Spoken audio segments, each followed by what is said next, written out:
Hello students Shri Mallu Singh Arya कन्या inter college Mataur Daurala ने आपके लिए जो सामान्य ज्ञान की सीरीज शुरू की है उसमें मैं रविता चौधरी आज आपको लैटिट्यूड एंड लॉन्गिट्यूड के बारे में बताऊंगी। बच्चों, हम अपने भारत के बारे में बात कर रहे थे तो उसमें हमें लैटिट्यूड और लॉन्गिट्यूड की ज़रूरत पड़ी थी। तो ये जो लैटिट्यूड एंड लॉन्गिट्यूड है ये काल्पनिक रेखाएं हैं। काल्पनिक रेखाएं यानी वो रेखाएं जो मान ली गई हैं, वास्तव में ये नहीं है। जिस तरह से पृथ्वी पर पहाड़, पेड़ पौधे, समुद्र, नदियाँ, ये सारी चीज़ें रियल हैं, उस तरह से ये रेखाएं रियल नहीं हैं। ये काल्पनिक रेखाएं हैं, सुविधा के लिए मान ली गई हैं और ये भूवेत्ताओं ने, साइंटिस्ट ने, जो ज्योग्राफिस्ट होते हैं उनके द्वारा मान ली गई हैं। तो हम इनके बारे में जानते हैं कि क्या होती हैं ये लैटिट्यूड एंड लॉन्गिट्यूड। तो मैंने ये पृथ्वी का एक चित्र बनाया है। जो हमारी पृथ्वी है वो ओवल आकार की है, वो गोल नहीं है, वो अंडाकार है और ध्रुव पर थोड़ा सा चपटी है। हमारी पृथ्वी अपनी स्थान पर थोड़ी टिल्टेड है, 23.5 डिग्री झुकी हुई है। अब इसमें जो अक्षांश रेखाएं हैं यानी कि लैटिट्यूड, तो वो 180 है, जो पृथ्वी को बीच में से एक हॉरिजॉन्टल, ये जो अक्षांश रेखाएं हैं वो हॉरिजॉन्टल हैं यानी पड़ी रेखाएं हैं। तो बीच में से पृथ्वी को डिवाइड कर दिया गया है हॉरिजॉन्टल लाइन के द्वारा, पड़ी रेखा के द्वारा, दो भागों में, और उसे कहा गया है 0 डिग्री रेखा। और इस रेखा को भूमध्य रेखा, विषुवत रेखा या इक्वेटर, इन नामों से भी जानते हैं। तो 0 डिग्री रेखा के ऊपर 1 2 3 4 5 6 7 8 9 10 इस तरह से 90 डिग्री तक रेखाएं खींची गई हैं। और इसी तरह से जो 0 डिग्री के नीचे है तो उसमें भी 1 2 3 4 5 6 7 8 तक 90 डिग्री तक यानी 90 लाइन खींची गई है। तो इस तरह से टोटल हमारे पास 180 अक्षांश रेखाएं हैं। जो बीच की हमारी अक्षांश रेखा है, जिसे मैंने भूमध्य रेखा, विषुवत रेखा और इक्वेटर भी बताया है, तो वो सबसे बड़ी अक्षांश रेखा है।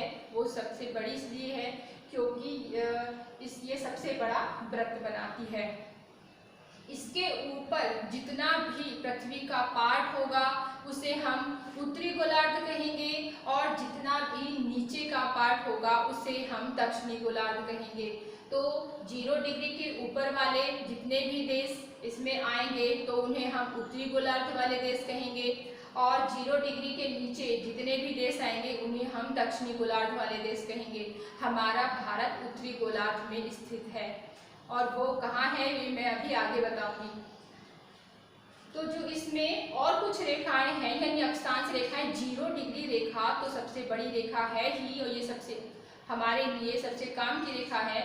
लेकिन इसमें और भी कुछ रेखाएं हैं, जैसे 23.5 डिग्री नॉर्थ पे कर्क रेखा, लाइन ऑफ कैंसर, और 23.5 डिग्री साउथ में मकर रेखा, लाइन ऑफ कैप्रिकॉर्न। उसके ऊपर 66.5 डिग्री पर है हमारी आर्कटिक वृत्त और 66.5 डिग्री साउथ में है अंटार्कटिक वृत्त। तो ये जो हमारी जो कर्क रेखा है तो वो हमारे भारत से बीच से होकर गुजरती है। कर्क रेखा हमारे भारत के बीच से होकर गुजरती है।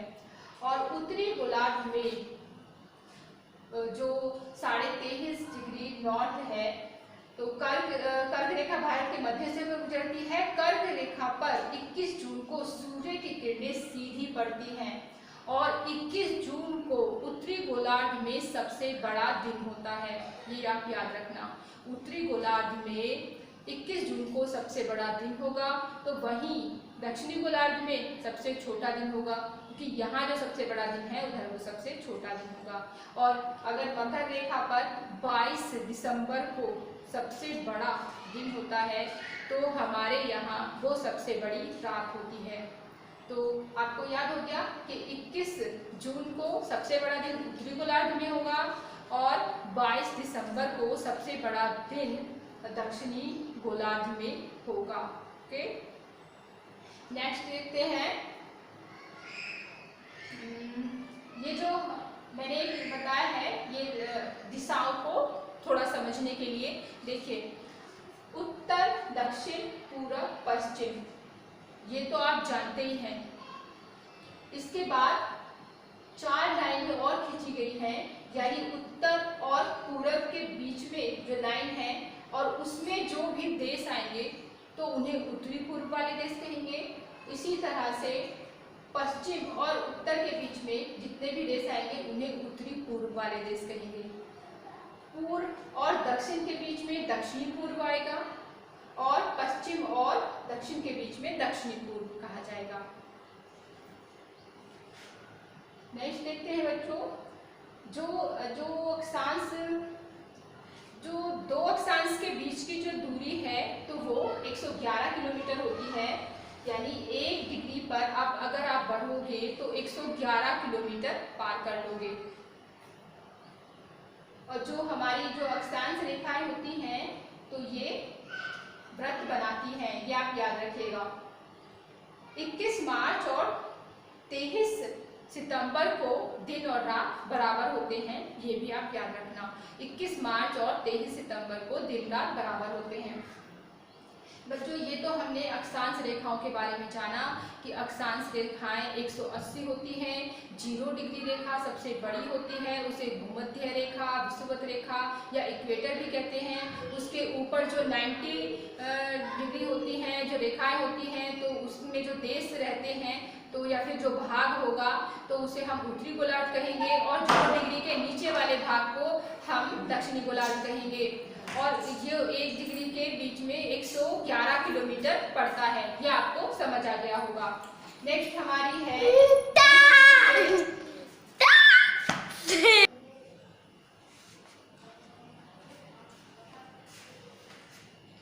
अक्षांश रेखा की तरह ही पृथ्वी पर देशांतर रेखाएं हैं जो हमें किसी भी देश के समय का ज्ञान देती हैं। तो ये जो हमारी देशांतर रेखाएं हैं तो वो है 360 है, और जो बीच की हमारी देशांतर रेखा है उसे हम ग्रीनविच रेखा कहते हैं। यह लंदन से ली गई है, यानी जो लंदन से गुजरने वाली रेखा है उसको 0 डिग्री देशांतर रेखा मान लिया गया है, और उसके जो पूरब के लाइनें हैं, रेखाएं हैं, तो वो 180 पूरब और 180 पश्चिम खींच दी गई हैं। तो 180 डिग्री पूरब वाले जितने भी देश आएंगे या फिर जो पार्ट होगा पृथ्वी का तो उसे हम पूर्वी गोलार्ध कहेंगे, और 180 के जो हमारा पश्चिम का होगा तो उसे पश्चिमी गोलार्ध कहेंगे। जो ग्रीनविच मीन टाइम है तो वहाँ पे 0 डिग्री है और वो भारत से 5.5 घंटे आगे है, बिकॉज हमारी पृथ्वी जो है तो वो पश्चिम से पूरब की ओर घूमती है, यानी एंटी क्लॉकवाइज घूमती है। तो पश्चिम से पूरब की ओर घूमने के कारण सबसे पहले जो पूरब के देशों में सूर्योदय होता है और पश्चिम के देशों में बाद में होता है। तो ये जो हमारी देशांतर रेखाएं हैं तो उसमें जैसे बीच में 0 डिग्री रेखा है, उसके बाद 1 2 3 करके इस तरह से ये टाइम जोन चलाता है, और ये रेखाएं पीछे तक गई हुई हैं, यानी जो 0 डिग्री है तो 15 30 डिग्री 45 60 75 उसी तरह से 90 यानी यहाँ। तो इसके पीछे वाली जो है रेखा है वो 180 है, वो एक ही रेखा है, 180 डिग्री पूर्वी और 180 डिग्री पश्चिमी रेखा एक ही रेखा है, ये आप याद रखेंगे। बच्चों मैंने कहा था आपको कि जो हमारा कर्क रेखा है वो भारत के बीच से गुजर रही है, तो हमारे भारत के जो बीच से गुजर रही है उसमें 8 राज्य आते हैं, यानी 8 राज्यों से होकर वो हमारी देखा जाती है। वो कौन कौन से राज्य हैं एक बार देखते हैं। ये हमारी देखिए ये कर्क रेखा है 23.5 डिग्री पे। ये गुजरात, राजस्थान, मध्य प्रदेश, छत्तीसगढ़, झारखंड, वेस्ट बंगाल, त्रिपुरा और मिजोरम। याद रखेंगे, ये बहुत ज्यादा पूछा जाने वाला प्रश्न है। इसमें ऑप्शन दे दिए जाते हैं 4, जिसमें से 3 वो राज्य होंगे जो कर्क रेखा के अंदर आते होंगे और एक वो होगा जो कर्क रेखा जिसके बीच से नहीं गुजर रही होगी। तो अगर आपको ये 8 राज्य याद नहीं है तो आप उस क्वेश्चन का आंसर नहीं दे पाओगे। तो एक बार फिर देखते हैं कौन कौन से राज्य हैं वो। Gujarat, Rajasthan, Madhya Pradesh, Chhattisgarh, Jharkhand, waste Bengal, Tripura and Mizoram. ठीक है बच्चों, अब कैसे पता लगाएं कि देश अक्षांश रेखाओं से कि हमारा देश कहाँ है। तो देखिए जो हमारा देश है तो ये देखिए लास्ट में यहाँ पे तमिलनाडु है और यहाँ जो 8 डिग्री थोड़ा सा नीचे है, ये हमारा तमिलनाडु कन्याकुमारी है, तो यहाँ थोड़ा सा नीचे तो 8 डिग्री 4 मिनट से लेके हमारी रेखा ऊपर तक जा रही है और ये यहाँ पे यानी 37 डिग्री 6 मिनट तक हमारा देशांतर अक्षांशीय विस्तार है। ओके, हमारे देश का जो अक्षांशीय विस्तार है वो 8 डिग्री 4 मिनट से लेकर 37 डिग्री 6 मिनट तक है। राइट, ये हमारा अक्षांशीय विस्तार हो गया। उसी तरह से हमारा देशांतरीय विस्तार कितना है वो भी हमें पता चल जाएगा।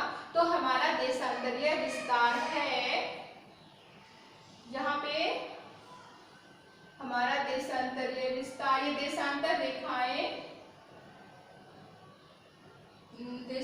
रेखाएं यहाँ पे नहीं है, इसमें मैप में मैं ढूंढ नहीं पा रही हूँ बच्चों।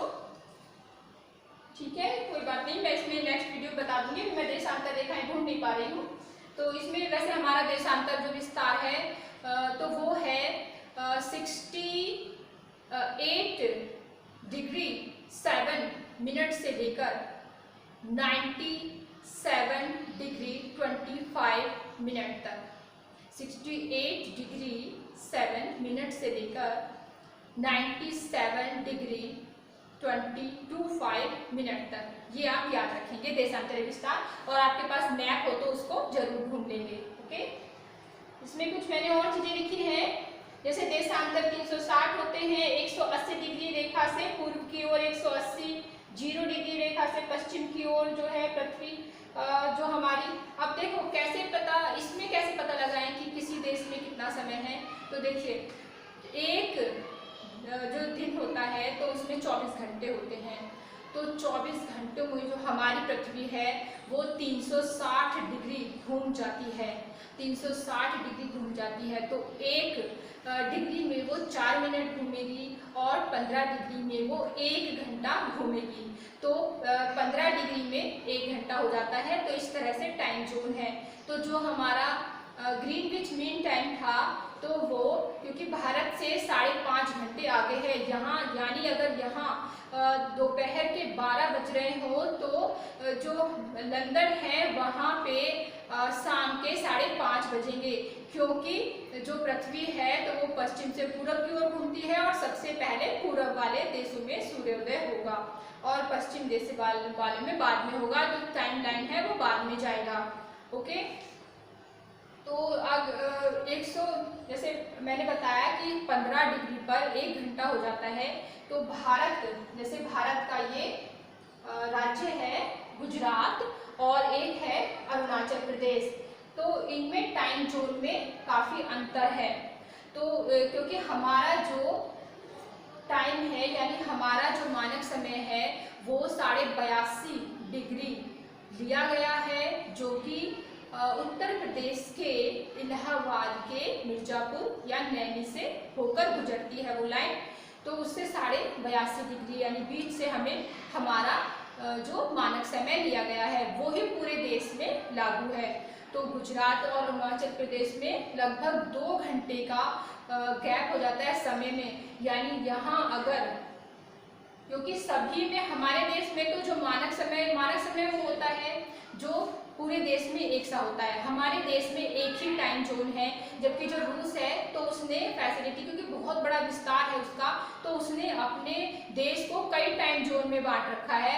उसने अपने देश को लगभग 11 टाइम जोन में बांट रखा है। अब उसने 9 टाइम जोन कर दिए हैं, लेकिन हमारे देश का एक ही टाइम जोन है, यानी जो भी समय गुजरात में हो रहा है तो वही अरुणाचल प्रदेश में होगा। जबकि इनके जो स्थानीय समय यानी वो समय जब सूरज सबसे ऊपर होता है तो वो होता है, तो 2 घंटे का अंतर है। तो ऑफिस अगर 9 बजे ऑफिस खुलने का टाइम है तो 9 बजे का मतलब गुजरात में तो 9 बजे होगा, लेकिन उन लोगों के लिए वो 7 बजे होगा, क्योंकि वहाँ सूरज 7 बजे उगाएगा। तो इसलिए हमारा थोड़ा डिफरेंस आता है। तो अब हमारे देश में भी सोच रहे हैं कि क्यों ना इसके 2 टाइम जोन बनाए जाएं, क्योंकि इससे पूरब वाले जो प्रदेश हैं तो उनको बहुत डिफिकल्टी होती है सरकारी काम करने में स्पेशली। तो बच्चों एक और चीज मैं बता देना चाहती हूँ, एक होता है PM और AM। ये क्या होता है? तो एक हमारी होती है जो मेडिटेरियन सी है, तो उससे एक रेखा गुजारी गई है जो है 180 डिग्री, जो हमारी देशांतर रेखा। तो उसके जो पूर्व वाले जो देश हैं तो वहाँ एक दिन पहले होगा, और जो पश्चिम वाले हैं तो एक दिन बाद में होगा। तो PM होगा पोस्ट मेडिटेरियन एंड AM होगा एंटी मेडिटेरियन, यानी PM यानी पोस्ट मेडिटेरियन के बाद, एंड एंटी मेडिटेरियन AM यानी मेडिटेरियन के पहले। तो ये आप याद रखेंगे। और बच्चों आई होप ये जो मैंने आपको बताया है आपको समझ आएगा। अभी मैं कुछ चीज़ें अभी इंडिया के बारे में जो जरूरी है वो बता रही हूँ। आप देखिए, जैसे जो हमारा भारत है तो आपको याद क्या करना है, आपके लिए ये होमवर्क भी है कि हमारे देश के 28 राज्य हैं, तो उनकी आप राजधानी याद कर लीजिए, और 8 केंद्र शासित प्रदेश हैं उनकी भी आप राजधानी याद कर लीजिए, ये बहुत जरूरी है। और स्पेशली जो हमारे नॉर्थ इंडिया वाले हैं, यानी कि नॉर्थ ईस्ट वाले जो राज्य हैं उसमें है हमारा मेघालय, सिक्किम, अरुणाचल प्रदेश, नागालैंड, मणिपुर, मिजोरम, त्रिपुरा, ये जो 7 राज्य हैं। और उसके बाद ये जो इसके पास सिक्किम है, तो इनकी राजधानी आप याद कर लीजिए। ये आपसे मैं मतलब पूछूंगी, आप कमेंट बॉक्स में लिख के बता दीजिएगा इनके राज्यों की राजधानी। और बच्चों इनके जो स्थिति है वो भी आप जान लेंगे। और इसके अलावा मैं एक नेक्स्ट वीडियो में आपको ये भी बताऊंगी कि हमारे देश के पड़ोसी देश कौन कौन से हैं, और हमारे जो देश की जो कौन कौन से राज्य हैं जिनकी जो सीमा है समुद्र से मिलती है, और भी कुछ जानकारी कि हमारे जो देश को कितने प्राकृतिक भागों में बांटा गया है। तो ये जरूरी जानकारी जो बहुत ज़रूरी होगी तो मैं वो आपको बता दूँगी। ओके।